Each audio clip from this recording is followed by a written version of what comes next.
Hello दोस्तों, नमस्कार। स्वागत है आप सभी का आपके अपने YouTube channel study with engineer Suhail में। तो दोस्तों, जैसा आप सभी को पता है कि यूपीएसआई का पेपर आपका अक्टूबर में होना है, ठीक है। तो यूपीएसआई के लिए दोस्तों आज हम लोग स्टार्ट कर रहे हैं अपनी मूल विधि। और दोस्तों ये मैं आपके जो थंबनेल पर दोस्तों जो घटना चक्र है आपका दोस्तों, ये पूरा पोर्शन दोस्तों मैं उसी से ही आपका कंप्लीट करवाने वाला हूँ, ठीक है। तो इसी से ही आपकी यही पीडीएफ दोस्तों आपको टेलीग्राम ग्रुप पर मिल जाएगी। तो जिस किसी को भी दोस्तों ये पीडीएफ चाहिए हो तो टेलीग्राम पर जाके दोस्तों ज़रूर से ज़रूर दोस्तों हम फॉलो कर ले हमारे चैनल को, और यूट्यूब पर दोस्तों ज़रूर सब्सक्राइब करें, लाइक करें वीडियो को और शेयर करें दोस्तों, ठीक है, ऐसी ही ज़बरदस्त क्लासेस के लिए। तो दोस्तों आज हम लोग पढ़ने वाले हैं भारतीय दंड संहिता एवं दंड प्रक्रिया संहिता, या जिससे दोस्तों हम बोलते हैं भारतीय दंड संहिता को बोलते हैं दोस्तों हम इंडियन पेनल कोड या फिर आईपीसी दोस्तों हम इसको कह देते हैं, ठीक है। तो चलिए दोस्तों स्टार्ट करते हैं। भारतीय दंड संहिता 1860। तो दोस्तों मेन जो आपके देखिए इसमें सब मेन ही मेन है, ठीक है। तो जितना आपको मैं दे रहा हूँ, पढ़ा रहा हूँ और आपको प्रोवाइड करा रहा हूँ पीडीएफ, आप उसको कर लीजिएगा, आपका सब कुछ यहाँ क्लियर हो जाएगा दोस्तों, ठीक है। आपका सब कुछ क्लियर होता हुआ दिखेगा। चलिए दोस्तों, जेम्स स्टीफन के अनुसार अपराध एक ऐसा कृत्य है जो विधि द्वारा निषिद्ध तथा समाज के नैतिक मनोभावों के प्रतिकूल दोनों ही होता है। देखिए अपराध दोस्तों करना क्या है, एक मतलब कोई काम है दोस्तों, ठीक है, आपने किया कोई गलत काम दोस्तों, आपने किया किसी के साथ, तो दोस्तों वो अपराध ही तो है। आप किसी के साथ दोस्तों धोखाधड़ी करते हैं, किसी को लूटते हैं, आप किसी के घर चोरी करते हैं दोस्तों, तो क्या है, काम है, कृत्य है, आप एक काम कर रहे हैं, तो वो दोस्तों क्या है, अपराध है आपका, ठीक है। गलत काम कोई भी दोस्तों आप कर रहे हैं तो क्या आता है, आपकी अपराध की श्रेणी में आता है। केनी ने अपनी पुस्तक दोस्तों, ये सब चीज़ें आप लोग याद रखेंगे, ठीक है। केनी ने अपनी पुस्तक आउटलाइंस ऑफ क्रिमिनल लॉ में अपराध को परिभाषित करते हुए लिखा है कि अपराध ऐसा, क्या लिखा है इन्होंने, अपराध ऐसा दोष है जिसकी अनुशस्ति दंड है। मतलब अपराध की सज़ा भी दोस्तों होती है, तो दंड भी होता है जिसमें, और आपको जुर्माना भी पड़ता है, ठीक है। वो अपराध के ऊपर होगा। जब हम दोस्तों आईपीसी की जब हम धाराएं पढ़ेंगे दोस्तों, तो उसमें हम बताएंगे कि कौन सी धारा से कौन सी आपको सज़ा होती है, क्या होता है, ठीक है। दोष है जिसकी अनुशस्ति दंड है और जो किसी सामान्य व्यक्ति द्वारा क्षम्य नहीं है। यदि वह क्षम्य है तो केवल सम्राट द्वारा। क्षम्य मतलब दोस्तों क्षमा वाली नहीं है, ठीक है।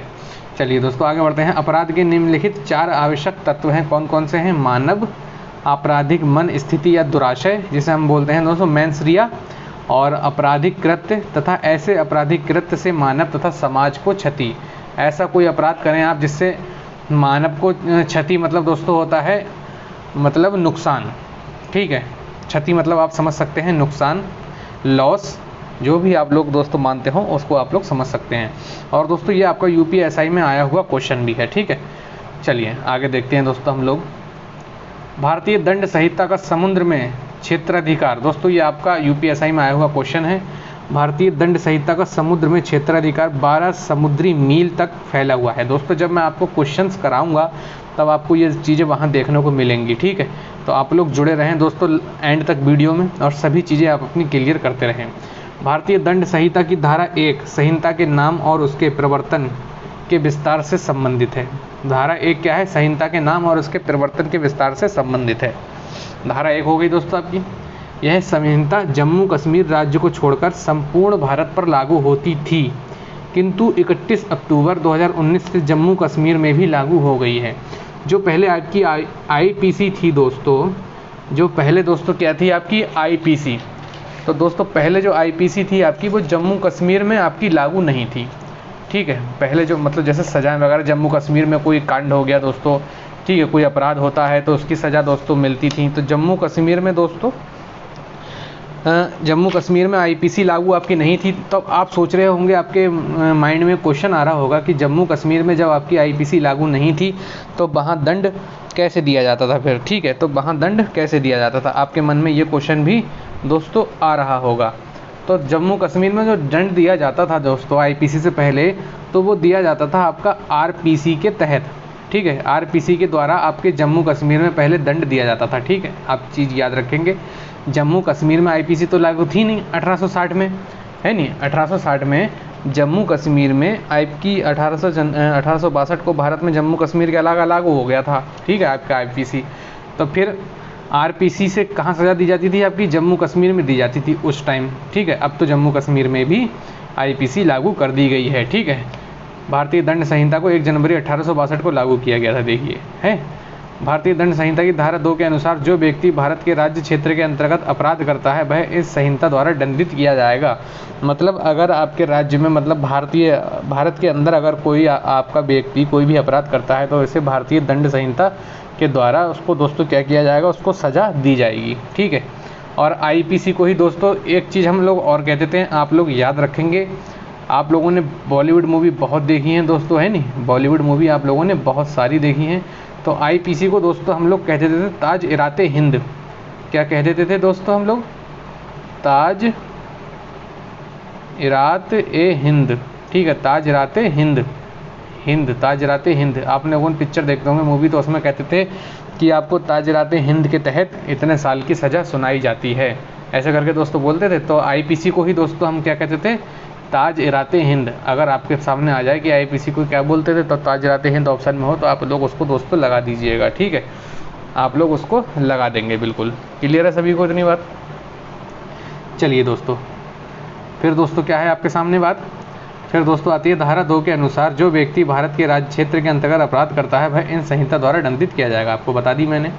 इस संहिता की धारा 4 के अनुसार भारत के बाहर किसी भी स्थान पर भारतीय नागरिक द्वारा या भारत में पंजीकृत किसी पोत या विमान पर, चाहे जहां भी हो, किसी व्यक्ति द्वारा इस संहिता के अंतर्गत अपराध किए जाने पर इन संहिता के उपबंध लागू होंगे। चाहे वो अपराध दोस्तों आपका रेल में करे, चाहे वो अपराध दोस्तों आपका एयरप्लेन में करे दोस्तों, चाहे वो अपराध आपका विमान, पोत, समुद्री में करे, लेकिन उसको सज़ा दोस्तों आईपीसी के तहत ही मिलेगी, ठीक है। सज़ा उसको किसके तहत मिलेगी? सज़ा उसको दोस्तों आपकी आईपीसी के तहत ही मिलेगी। चलिए दोस्तों आगे बढ़ते हैं दोस्तों हम लोग। भारतीय दंड संहिता की कोई बात विशेष विधि या स्थानीय विधि के उपबंधों पर प्रभाव नहीं डालती है। धारा 10 में पुरुष एवं स्त्री के बारे में बताया गया है। याद रखेंगे, डायरेक्ट क्वेश्चन पूछता है कि धारा 10 किससे संबंधित है। ऑप्शन में देगा पुरुष या स्त्री या किसी और 3 ऑप्शन कोई और देगा, तो आप उसमें क्या कहेंगे? पुरुष एवं स्त्री के बारे में बताया गया है। पुरुष शब्द किसी भी आयु के मानव नर का बोधक है, चाहे वह 1 दिन का हो या फिर 100 वर्ष का हो। अब दोस्तों आप कहेंगे कि स्त्री मैं लिख दूं, अब मैं लिख दूं स्त्री कितने साल की? 2 साल की। तो आप कहेंगे 2 साल की सर स्त्री कहाँ होती है? स्त्री तो आपकी वो होगी जो बालिग होगी। नहीं, ऐसा नहीं है। स्त्री मतलब चाहे वो आपकी अभी पैदा हुई हो, चाहे वो आपकी 100 साल की हो, वो क्या कहलाएगी दोस्तों? आपकी स्त्री ही कहलाएगी। क्लियर है? ऐसे ही आपका क्या होगा? पुरुष भी होगा। क्लियर सबको इतनी बात? चलिए, भारतीय दंड संहिता की धारा 21 लोक सेवक से संबंधित है, ठीक है। भारतीय दंड संहिता की धारा जो 21 है दोस्तों, वो लोक सेवक से संबंधित है। इस संहिता की धारा 24 बेईमानी या डिसऑनेस्टी की परिभाषा दी गई है। जो कोई आशय से कोई कार्य करता है कि एक व्यक्ति को सदोष अभिलाप करित करे या अन्य व्यक्ति को सदोष हानि करित करे, तो वह उस कार्य को बेईमानी से करता है। बेईमानी के बारे में इसमें दोस्तों इसमें परिभाषा दी गई है, ठीक है। धारा 25 में कपट पूर्व या फ्रॉड जिसको हम बोलते हैं को परिभाषित किया गया है। इसके अनुसार यदि कोई व्यक्ति किसी बात को कपट करने का आशय करता है तो यह कहा जाता है कि वह कपट पूर्व किया है, ठीक है। चलिए दोस्तों आगे बढ़ते हैं। भारतीय दंड संहिता की धारा 34 तो क्या कहते हैं? सामान्य आशय से संबंधित है। इस धारा के प्रमुख आवश्यक तत्व निम्नलिखित हैं। सामान्य आशय दोस्तों क्या होता है, आपको समझाने की कोशिश करता हूँ मैं। सामान्य आशय मतलब दोस्तों होता है किसी भी अपराध को करने की योजना बनाना, ठीक है। मतलब उनका आशय क्या है? किसी भी इंसान या मानव या समुदाय को दोस्तों क्या करना? किसी बड़े प्लानिंग करना दोस्तों, उसे ही हम क्या कहते हैं दोस्तों? सामान्य आशय। मतलब इनका इस हिसाब से भी हम कह सकते हैं दोस्तों। अगर मैं आपको बताऊं अपनी देसी भाषा में हम लोग जैसे बोल देते हैं, किसी भी चीज़ की गणना करना या फिर किसी भी चीज़ के लिए पहले से योजना या प्लानिंग बनाना कि हमें इस घर में घुसना है दोस्तों। जैसे हम लोग तीन चोर इकट्ठे हुए, उनके मन में वो एक दिन गली में चक्कर लगा के गए दोस्तों। उन्होंने गली में चक्कर लगाने के बाद इतना पता लगाया कि इस घर में सबसे ज़्यादा माल कहाँ है, ठीक है। तो उन्होंने कहा कि अपने आपस में बात की कि इस घर में हम लोग उस दिन घुसेंगे और उस दिन इस घर में ज़्यादातर कोई भी नहीं होता है। तो दोस्तों वो क्या कर रहे हैं दोस्तों, वो योजना बना रहे हैं, उनका सामान्य आशय है दोस्तों, ठीक है। किसी चीज़ को अपराध करने का उनका क्या है, सामान्य आशय है, ठीक है। इतनी बात क्लियर है। चलिए एक आपराधिक कृत्य, देखिए एक आपराधिक काम जो एक से अधिक व्यक्तियों द्वारा किया गया हो। देखिए 3 मैं बता रहा था कि आपके कितने 3 व्यक्ति दोस्तों ये आपकी प्लानिंग कर रहे थे। जब कोई आपराधिक कार्य कई व्यक्तियों द्वारा अपने सबके सामान्य आशय को अग्रसर करने में किया जाता है, तब ऐसे व्यक्तियों में से प्रत्येक उस कार्य के लिए उसी प्रकार दायित्व के अधीन है, मानो यह कार्य अकेले उसी ने किया हो, ठीक है। धारा 34 के अधीन सामान्य आशय का अर्थ है आशय जो आपराधिक कृत्य करने वाले लोगों को ज्ञात है। क्लियर सभी को। सामान्य आशय को हम कहते हैं दोस्तों सिमिलर इंटेंशन, ठीक है। एवं सामान्य आशय कॉमन इंटेंशन। एक होता है दोस्तों आपका सामान्य आशय, तो उसे कहते हैं कॉमन इंटेंशन, और एक होता है दोस्तों समान आशय, उसे कहते हैं सिमिलर इंटेंशन। सामान्य आशय में पूर्व नियोजित योजना एवं पूर्व सहमति होती है, जबकि समान आशय में पूर्व नियोजित योजना एवं दिमागों का सम्मिलन होना नहीं होता है। क्लियर है सभी को।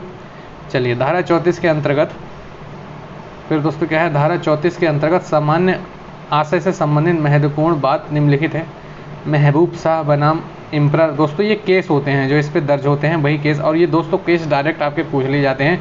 वरिंद्र कुमार घोष बनाम इम्परर किससे संबंधित है, कौन सी धारा से संबंधित है, आप कहेंगे धारा 34 से संबंधित है। क्लियर है। श्री कांतिया बनाम बम्बई राज्य, धारा 40 में अपराध के बारे में वर्णन किया गया है। धारा 41 दोस्तों क्या कहती है आपके अनुसार, विशेष विधि वह विधि जो किसी विशिष्ट विषय पर लागू होती है। धारा 42 के अनुसार स्थानीय विधि वह विधि जो भारत के किसी विशिष्ट भाग में ही लागू होती है। फिर दोस्तों आता है लॉर्ड कोक के अनुसार, दोस्तों क्या आता है, लॉर्ड कोक के अनुसार कोई कृत्य स्वयं अपने आप में अपराध नहीं हो सकता जब तक वह आपराधिक मन स्थिति से ना किया गया हो। मन स्थिति को हम बोलते हैं दोस्तों मेंस रिया। अब ये हैं आपके केस आर बनाम प्रिंस, क्वीन बनाम टॉलसन, सिराज बनाम रुटजन, नाथूराम बनाम मध्य प्रदेश राज्य। धारा 52 में सद्भावपूर्ण पूर्वक शब्द परिभाषित है। इसके अनुसार कोई बात सद्भावपूर्वक की गई या विश्वास की गई नहीं कही जाएगी जो सम्यक सतर्कता और ध्यान के बिना की गई विश्वास की गई हो, ठीक है। दोस्तों आपको इसमें बहुत डीपली पढ़ना पड़ेगा, मतलब आपको बहुत ध्यान से दोस्तों इसमें पढ़ना पड़ेंगी एक एक धाराएं, तब जाके दोस्तों आपका ये क्लियर होगा आईपीसी। धारा 53 के दंड के प्रकार बताए गए हैं जो निम्नलिखित है। मृत्युदंड, आजीवन कारावास, कारावास जो 2 प्रकार का अर्थात कठोर श्रम के साथ कारावास तथा सदा कारावास, संपत्ति का संपहरण और जुर्माना, ठीक है। भारतीय दंड के प्रकार इसमें बताए गए हैं धारा 53 में, आप लोग इसको हमेशा याद रखेंगे, ठीक है। चलिए आगे बढ़ते हैं दोस्तों हम लोग। धारा 121, 132, 194, 302, 305, 307, 364 का और 396 में मृत्युदंड दिए जाने का प्रावधान है। दोस्तों आपके साथ कोई मान लो केस होता है, ठीक है, और जज साहब आपको सज़ा सुनाते हैं कि धारा 396 के तहत आपको मृत्युदंड की सज़ा सुनाई जाती है, ऐसे ही तो सुनाते हैं। तो आप सभी धाराएं दोस्तों ये याद रखेंगे मृत्युदंड से रिलेटेड। धारा 54 के अनुसार यदि किसी व्यक्ति को न्यायालय द्वारा मृत्युदंड दिया जाता है तो यदि समुचित सरकार उचित समझे तो वह मृत्युदंड को कम कर सकती है, ठीक है। धारा 57 के अंतर्गत दंड की अवधि की गणना करने में आजीवन कारावास को 20 वर्ष के कारावास के मृत्यु तुल्य गिना जाएगा, कारावास के तुल्य गिना जाएगा। ये क्वेश्चन आपका यूपीएसआई में आया हुआ क्वेश्चन है। जब मैं क्वेश्चन कराऊंगा तब आपको समझ में आएगा कि किस प्रकार से आपके क्वेश्चन बन रहे हैं आपके यूपीएसआई एग्ज़ाम में, ठीक है। चलिए आगे बढ़ते हैं दोस्तों हम लोग। धारा 63 के अनुसार जहां जुर्माने की राशि बताई गई है वहां जुर्माना कुछ भी हो सकता है परंतु अत्यधिक नहीं होगा अर्थात युक्त होगा, ठीक है। भारतीय दंड संहिता की धारा 67 में जुर्माना न देने पर कारावास, जबकि अपराध केवल जुर्माने से दंडनीय हो का उपबंध है। उपबंध इस प्रकार, यदि जुर्माने की रकम 50 रुपये तक हो तो कारावास 2 माह तक, यदि जुर्माने की रकम 100 रुपये तक हो तो कारावास 4 माह तक, जुर्माने की रकम 100 रुपये तक हो, 100 रुपये से अधिक होने का कारावास कितना होगा, अगर 100 रुपये से अधिक जुर्माने की रकम होगी तो कारावास होगा 6 माह का। यूपीएसआई में आया हो क्वेश्चन दोस्तों।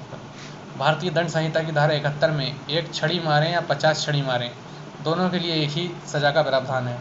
अब आप कहें कि दोस्तों मैंने तो यार इसकी एक ही छड़ी मारी थी, अब वो कहेगा मैंने 100 छड़ी मारी थी, तो सज़ा दोस्तों दोनों की इक्वल ही मिलेगी आपको, चाहे आप 1 छड़ी मारें चाहे आप 2 छड़ी मारें। और यूपीएसआई का आया हुआ क्वेश्चन था आपका ये। धारा 73 के अनुसार अभियुक्त को एकांत परिरोध सॉलिटरी कॉन्फिनमेंट में रखने की अधिकतम अवधि 3 माह है। ठीक है, एकांत परिरोध के दंडाकोश या दंडादेश के निष्पादन में ऐसा परिरोध किसी भी दशा के एक बार 14 दिन से अधिक नहीं होगा। यदि कारावास 3 मास से अधिक अवधि का है तो संपूर्ण कारावास के किसी एक मास में एकांत परिरोध 7 दिन से अधिक नहीं होगा। ठीक है, भारतीय दंड संहिता के अध्याय 4 धारा 76 से 106 तक साधारण अपवादों जर्नल एक्सपेक्शन से संबंधित प्रावधान समाविष्ट हैं, अर्थात इन धाराओं के तहत आने वाले अपराध को दंड से मुक्त कर दिया गया है। धारा 76 से 95 तक की धाराएं क्षमा योग्य बचावों से संबंधित हैं। ठीक है, धारा 76 से 95 तक की धाराएं किससे संबंधित हैं, तो आप कहेंगे क्षमा योग्य बचावों से संबंधित हैं। धारा 96 से 106 तक की धाराएं न्यायोचित प्रतिरक्षा से संबंधित हैं। क्लियर सबको? फिर दोस्तों क्या है, धारा 76 के अनुसार तथ्य की भूल आपराधिक दायित्व के विरुद्ध अच्छा बचाव है, परंतु विधि की भूल बचाव नहीं है। आप इतनी चीज़ याद रखेंगे कि कौन सी धारा किससे संबंधित है। धारा 77 में प्रावधान है कि कोई बात अपराध नहीं है जो न्यायिकता कार्य करते हुए न्यायाधीश द्वारा किसी शक्ति में प्रयोग की जाती है या जिसके बारे में उस सद्भावपूर्वक विश्वास है कि वह उसे विधि द्वारा किया गया है। धारा 78 के अंतर्गत न्यायालय में निर्णय या आदेश के अनुसरण में किया गया अपराध नहीं है। जैसे जल्लाद किसी को फांसी पर लटकाता है तो यह अपराध नहीं है, यह उसकी दोस्तों क्या है, ड्यूटी है। ठीक है, एक पुलिस ऑफिसर वारंट के बिना या को जिसने हत्या की है पकड़ लेता है, ने कोई अपराध नहीं किया है। अगर वारंट का एक पुलिस ऑफिसर है जो वारंट के बिना किसी अन्य व्यक्ति को पकड़ लेता है जिसने हत्या की है, तो क्या कहेंगे, ने कोई अपराध नहीं किया है। भारतीय दंड संहिता की धारा 80 में वर्णित है कि कोई बात अपराध नहीं है जो दुर्घटना से गठित हो। ठीक है, अगर दुर्घटना हुई है दोस्तों तो वो है आपका अपराध नहीं, ऐसा माना जाएगा। धारा 80 में उसके बारे में आपको बताया गया है। तो दोस्तों आज हम लोग दोस्तों क्लास यहीं तक रखते हैं। हम तो थोड़ा ही दोस्तों पढ़ेंगे अपना आराम से, अपनी 20 दिन में या 15 दिन में दोस्तों हम इसको ख़त्म कर देंगे आराम से, इस पूरी बुक को दोस्तों। ठीक है, और इस बुक की अगर PDF दोस्तों किसी को चाहिए तो दोस्तों टेलीग्राम का नीचे डिस्क्रिप्शन में लिंक दे रखा है, वहाँ जाकर टेलीग्राम पर आप फॉलो कर लीजिए। ये आपकी PDF अभी थोड़ी 1 घंटे में ही आपके टेलीग्राम ग्रुप पर दोस्तों डाल दी जाएगी, तो आप टेलीग्राम को ज़रूर ज्वाइन कर लें दोस्तों। और वीडियो सब्सक्राइब जरूर कर दें, लाइक कर दें, वीडियो को शेयर कर दें और सब्सक्राइब करना दोस्तों बिल्कुल भी ना भूलें। 1000 सब्सक्राइबर की जिम्मेदारी आप सभी के ऊपर है। तो चलिए दोस्तों मिलते हैं किसी और नेक्स्ट वीडियो में ऐसे ही ज़बरदस्त। तब तक के लिए जय हिंद, जय भारत।